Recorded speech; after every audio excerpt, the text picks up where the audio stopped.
Hello students, पीके medical channel में मैं पंकज विश्वकर्मा आप लोगों का बहुत बहुत स्वागत करता हूं। बच्चों, आज के इस वीडियो के माध्यम से हम लोग कक्षा 9 के एक इम्पॉर्टेंट टॉपिक को क्लियर करने वाले हैं जिसका नाम है संयोजी ऊतक। तो चलिए, आप लोगों ने पहली बात बता दूं मैं, आप लोगों ने पिछले वीडियो के माध्यम से संयोजी ऊतक के बारे में पढ़ा है। संयोजी ऊतक के पहले प्रकार ब्लड के बारे में पढ़ लिया है। जिन लोगों ने ना देखा हो वीडियो, वो पिछले वीडियो को आप जा करके देख लीजिए। तो चलिए स्टार्ट करते हैं आज का अपना टॉपिक, संयोजी ऊतक के अन्य प्रकार के बारे में। तो चलिए, सबसे पहले मैं एक बार फिर से बता दूं, संयोजी ऊतक होता क्या है। ऐसे ऊतक जो हमारे शरीर के विभिन्न अंगों को, विभिन्न भागों को आपस में जोड़ते हैं, उन्हें हम संयोजी ऊतक कहते हैं। संयोजी ऊतक 6 प्रकार के होते हैं, जिसमें पहला हम लोगों ने ब्लड ऑलरेडी पढ़ लिया है पिछले वीडियो के माध्यम से। तो चलिए आगे देखते हैं नेक्स्ट टॉपिक क्या है।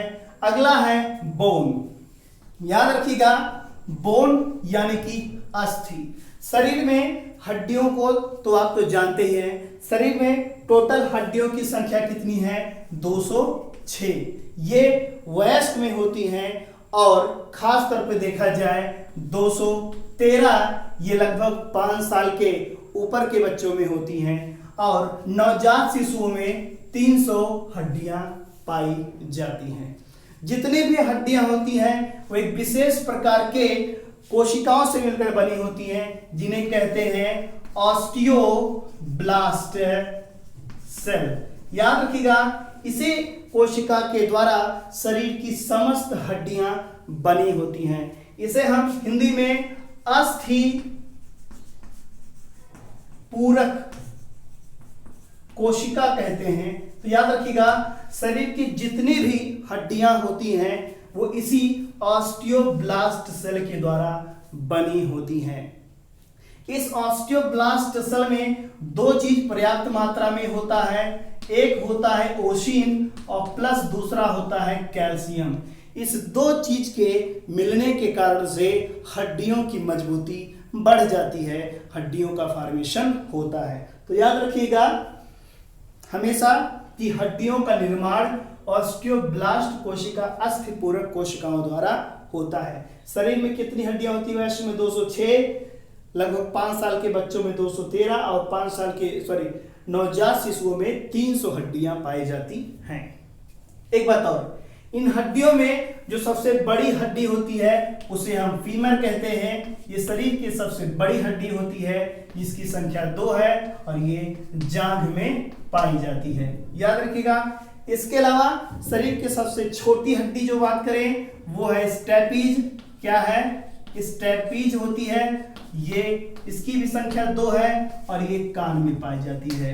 एक हड्डी का जो भार है वो 3 mg होता है और जो उसका साइज है वो 3 mm होता है। तो याद रखिएगा, स्टेपीज, इसे हम वलयक भी कहते हैं। याद रखिएगा, इसकी हिंदी वलयक होती है। स्टेपीज दोनों कानों में होती, एक शरीर की सबसे छोटी हड्डी है। ये बात आप जानते हैं। याद रखिएगा, हड्डियों की मजबूती ओसिन और कैल्शियम के कारण से होती है, जो कि इन कोशिकाओं के अंदर भरा होता है। चलिए, शरीर में 206 हड्डियां होती हैं जो कि शरीर के अंदर एक विशेष प्रकार के ढांचा का निर्माण करती हैं, जिसे हम कंकाल तंत्र कहते हैं। कंकाल तंत्र के बारे में हम क्लास 11th की वीडियो के माध्यम से पढ़ेंगे।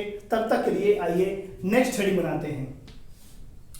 हड्डियों का कार्य मैंने बता दिया कि शरीर के अंदर एक ढांचा बनाती हैं और उस ढांचे को हम कंकाल तंत्र कहते हैं, जो शरीर को एक निश्चित आकार प्रदान करता है, मजबूती प्रदान करता है, खड़ा होने में मदद करता है, चलने में, मूवमेंट में मदद करता है। नेक्स्ट हेडिंग आपका होगा उपास्थि, जिसे इंग्लिश में कहते हैं कार्टिलेज।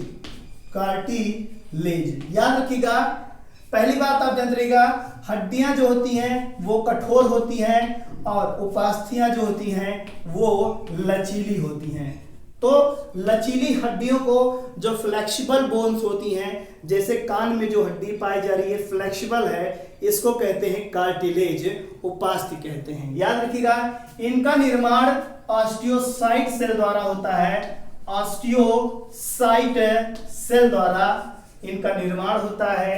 इस कोशिका के अंदर याद रखिएगा ओसीन तो पाया जाता है, लेकिन कैल्शियम की थोड़ी सी कमी होती है।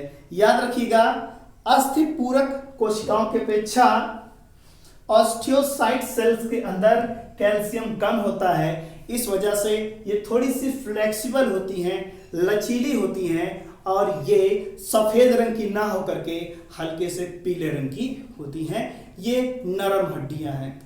ये भी शरीर के विभिन्न अंगों में पाई जाती हैं और शरीर के विभिन्न भागों को आपस में जोड़ती हैं। याद रखिएगा यही ऑस्टियोसाइट सेल्स आगे विकसित होकर के ऑस्टियोब्लास्ट सेल में बदल जाती हैं और इन्हीं उपास्थियों से आगे चल करके अस्थियों का निर्माण हो जाता है। चलिए आगे हम बात करते हैं, हम लोग नेक्स्ट टॉपिक पर डिस्कस करेंगे। आप तो अगला टॉपिक आपका बना हुआ है कंडरा तथा स्नायु। हमेशा याद रखिएगा ये चीज इंपॉर्टेंट है, बहुत इंपॉर्टेंट है, आपसे पूछा जा सकता है। ये भी संयोजी ऊतक होते हैं, हमेशा याद रखिएगा। कंडरा और स्नायु दोनों का काम पूछा जाता है, बहुत इंपॉर्टेंट, याद रखिएगा। कंडरा का काम क्या होता है? कंडरा हड्डी को पेशी से जोड़ती है, पेशी से जोड़ती है। ये बात आप याद रखिएगा। कंडरा और स्नायु दोनों ही संयोजी ऊतक हैं। दोनों में थोड़ा सा फर्क होता है कि कंडरा का काम हड्डी को पेशी से जोड़ना होता है। आप जानते हैं कि आपकी हड्डी के ऊपर मांस चिपका हुआ है, वो इसलिए चिपका हुआ है क्योंकि दोनों के बीच में क्या होता है? कंडरा। जैसे आप पोस्टर चिपकाते हैं दीवार पर, तो दीवार को आप हड्डी मान लीजिए और पोस्टर को मान लीजिए वो मांस है, तो पोस्टर दीवार पे तब चिपकेगा जब दोनों के बीच में गोंद लगा होगा। तो गोंद का काम करती है कौन? कंडरा। तो याद रखिएगा कंडरा का काम हड्डी को पेशी से जोड़ना या पेशी को हड्डी से जोड़ना इसका काम होता है। और जहां हम स्नायु की बात करते हैं, स्नायु को इंग्लिश में लिगामेंट कहा जाता है। इसका काम हड्डी को हड्डी से जोड़ना, हड्डी को हड्डी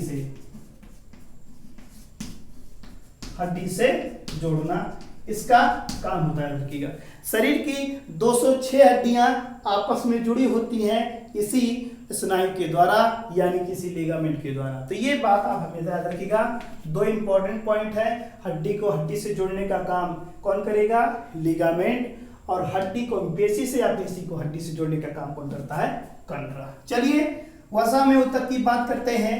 तो वसा में ऊतक मतलब क्या होता है? जो वसा का संचय करती हैं। फैटी टिश्यू इसे कहते हैं, याद रखिएगा। इसको हम कहते हैं क्या? Fatty tissue, fatty tissue. इसमें क्या जमा होता है? इसमें जमा होता है क्या? वसा। वसा याद रखिएगा, इसमें फैट का संचय होता है और ये त्वचा के निचले परत में पाई जाती हैं। याद रखिएगा ये त्वचा के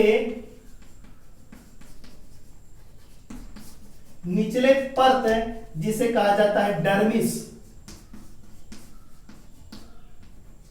में ये पाई जाती हैं। यानी कि वसा में ऊतक जो होते हैं ये स्किन की ऊपरी परत जो देख रहे हैं आप, इसके ठीक नीचे पाया जाता है डर्मिस। याद रखिएगा उसी परत में वसा में ऊतक पाए जाते हैं जिनके अंदर वसा का संचय होता है, फैट का संचय किया जाता है, जो विपरीत परिस्थिति में याद रखिएगा हमें एनर्जी देने का काम करते हैं। अगली बात एरियोलर ऊतक। एरियोलर माने होता है चारों